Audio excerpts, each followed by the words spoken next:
Olá, seja muito bem-vindo ao meu canal. Se você ainda não me conhece, eu vou me apresentar. Eu me chamo Clássiane Rodrigues, eu prego o Evangelho nas minhas redes sociais. Eu vou deixar aqui na tela o meu Instagram para você me seguir e acompanhar as postagens por lá também. Na mensagem de hoje, eu fui muito confrontada por Deus.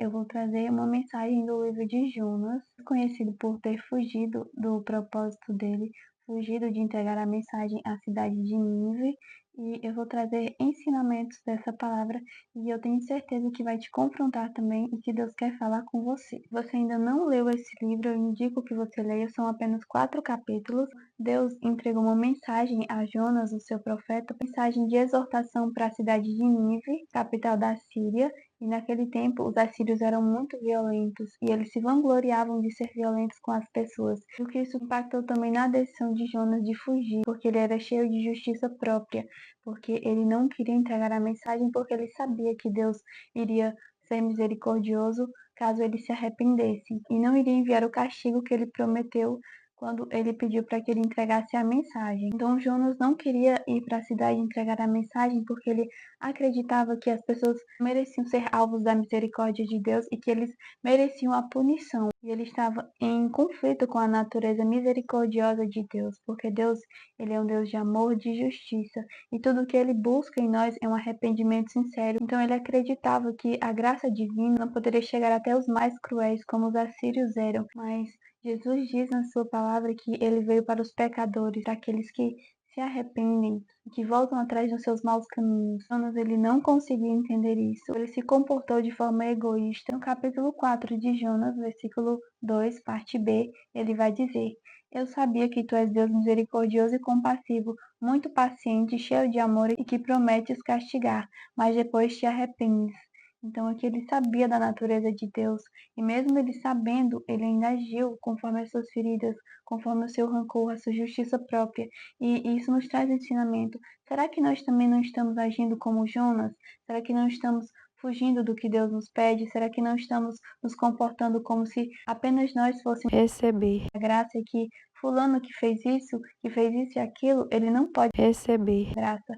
E nós precisamos entender que a graça ela vem para todos. Nós também somos pecadores, nós também pecamos, nós também fizemos coisas que desagradavam a Deus, ainda estávamos com a cegueira espiritual, o que faz nos achar que nós somos melhores que eles, porque nós não somos. Quando nós entendemos que nós temos a natureza pecaminosa e que nós não merecemos, e que mesmo assim Deus se estende a graça para nós, mesmo se Ele nos perdoa quando nós nos arrependemos, por que não estender essa graça para o outro?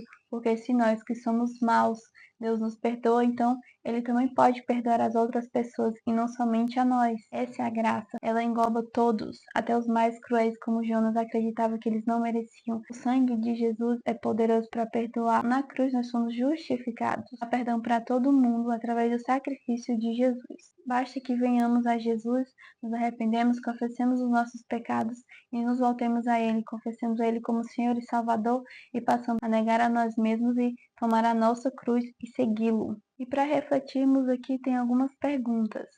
Será que o nosso tipo de fé leva-nos a estarmos interessados apenas em nós mesmos? O ministério é importante somente se tiver alguma relação conosco, pessoalmente, se nós pudermos ter algum aproveito daquilo, precisamos refletir e examinarmos. O que Deus deseja é que nós o amemos completamente, de todo o nosso coração, em verdade e em espírito. O que Deus sempre buscou é que nós nos relacionemos com Ele, porque nós somos feitos para ouvir a sua voz, para nos relacionarmos com Ele, mas pela queda de Adão e Eva em Gênesis, nós somos destituídos da sua glória, mas Deus já tinha tudo planejado. Ele enviou Jesus Cristo para se sacrificar por nós, para que através dos seus sacrifícios nós pudéssemos voltar a ter esse relacionamento próximo com Deus. E hoje nós somos justificados por esse sacrifício. Então, o que Deus deseja é que nos amemos completamente, que nós nos amemos e a partir desse amor, mas não um amor egoísta, um amor aos olhos da graça, a partir desse amor nós possamos amar o nosso próximo, que esses são os dois maiores mandamentos. E pesquisando e estudando, eu anotei alguns ensinamentos aqui. Primeiro, nem sempre a sua missão é aquilo que você deseja. Muitas vezes nós idealizamos algo e Deus quer algo totalmente diferente para nós e muitas vezes nós fugimos. O que Deus sonha é maior, é melhor do que nós imaginamos, porque os seus pensamentos são muito maiores que os nossos. e muitas vezes é completamente diferente do que nós desejamos. E o segundo ensinamento, quando fugimos da presença de Deus e da sua vontade, isso nos traz perdas até para quem está conosco, para quem precisa ouvir a palavra através de nós, pessoas que estão no barco, como Jonas estava. Isso não apenas traz prejuízos, mas traz também prejuízos para as outras pessoas. E quando nós agimos de forma egoísta, nós não pensamos nessas pessoas, nós pensamos apenas em nós mesmos. E lembrando que a omissão também é pecado. A omissão geralmente é sempre movida pelo medo, que gera um sentimento de dívida. Nós acreditamos que nós não temos capacidade de fazer aquilo que Deus nos pede e por isso nós nos comportamos fugindo como Jonas. Em 1 João, capítulo 4, versículo 18, vai dizer: no amor não há medo. Ao contrário, o perfeito amor expulsa o medo, porque o medo supõe castigo. Aquele que tem medo não está aperfeiçoado no amor. Quando nós não estamos aperfeiçoados nesse amor, nós temos uma visão diferente de Deus e através dessa visão nós temos uma visão diferente de nós mesmos, porque essa identidade depende de quem Deus é. Então, se essa identidade está deturpada, então a imagem que nós temos de nós mesmos também estará deturpada. Por isso, nós precisamos buscar cura e libertação em Deus para as nossas feridas emocionais, para que o conheçamos mais profundamente e para que entendamos que esse amor lança fora todo medo. Às vezes acreditamos que nós não temos capacidade e esquecemos que a capacidade ela não vem de nós. Sem Deus, nada nós podemos fazer. Nós precisamos do Espírito Santo, que é através dele que nós vamos cumprir o nosso chamado.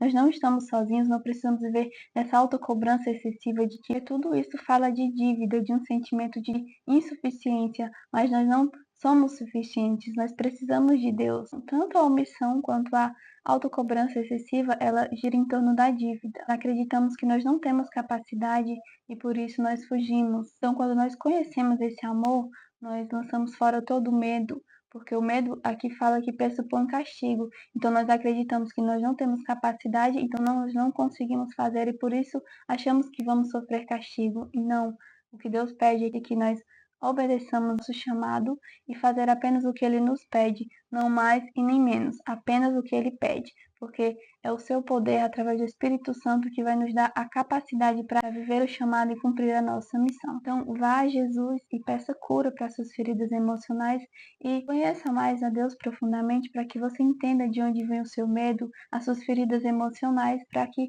você possa ser curado. O terceiro ensino é que fora da vontade de Deus, do propósito de Deus, nós não temos vontade de viver. Isso é verdade, gente. A chama do propósito queima dentro de nós e é ela que nos dá combustível para continuar. É o propósito que queima dentro de nós. E como Jeremias fala que algo que queima dentro dele, que não consegue controlar as palavras, é o mesmo que acontece conosco. Nós muitas vezes não conseguimos controlar essa chama que Deus já colocou dentro de nós, que nós precisamos compartilhar com outras pessoas para podermos viver e sentir vontade de viver. 4. Mesmo você achando que tudo acabou, Deus ainda ele te chama, ainda continua te amando e ele só quer que você se arrependa e volte para os seus caminhos. Há sempre perdão para você, há sempre reconciliação. O quinto ensinamento é que às vezes é nas profundezas dos nossos problemas que Deus vai nos resgatar e que Deus vai trazer ânimo para a nossa vida. É através da dor, do sofrimento que Deus vai trabalhar em nós, algo que nós não estamos percebendo, alguma ferida, algo que Ele quer fazer com que nós percebamos, para que Ele possa trabalhar, para que a gente possa dar espaço para Deus nos curar. Então Deus pode usar o sofrimento, algo para te chamar a atenção. O sexto ensinamento é que tem muitas pessoas ainda esperando ouvir a palavra de Deus através da sua vida. E quando você foge, dá oportunidade para essas pessoas de ouvirem a sua palavra. O sétimo ensinamento é que o resultado da sua missão não precisa ser como você planejou. Deus é quem sabe de tudo e tem o controle de todas as coisas. Apenas obedeça. E esse é o nosso problema. Achamos que Deus tem que se adequar ao que nós queremos, aos nossos desejos, quando na verdade somos nós que precisamos sonhar os seus sonhos, ansiar pelo seu propósito único criado para cada um de nós. Tomamos atitudes baseadas nos nossos achismos, nas nossas feridas, no nosso egoísmo e esquecemos que o plano de Deus é maior. Tudo que Ele faz tem um propósito.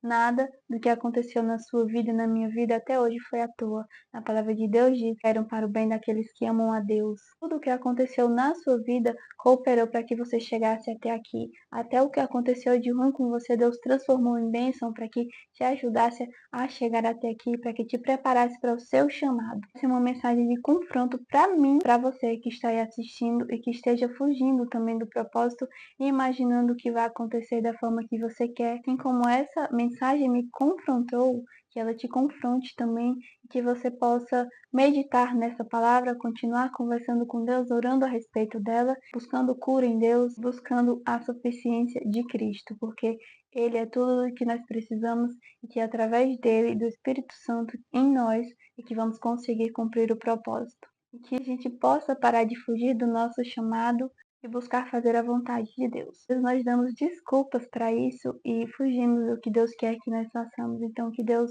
possa nos dar coragem hoje para nos ajudar a nos posicionar no que Ele quer, no que Ele tem para nossas vidas. Possamos nos aperfeiçoar no amor de Cristo, para que todo medo, todo sentimento ruim de dívida, toda ferida emocional caia por terra. Em nome de Jesus. E se essa palavra te ajudou, compartilha com outras pessoas que precisam ouvir essa palavra. Curte o vídeo para que ele possa ser entregue para mais pessoas e comente o que você achou desse vídeo, dessa mensagem e vamos todos espalhar o Evangelho. Que Deus te abençoe e até o próximo vídeo.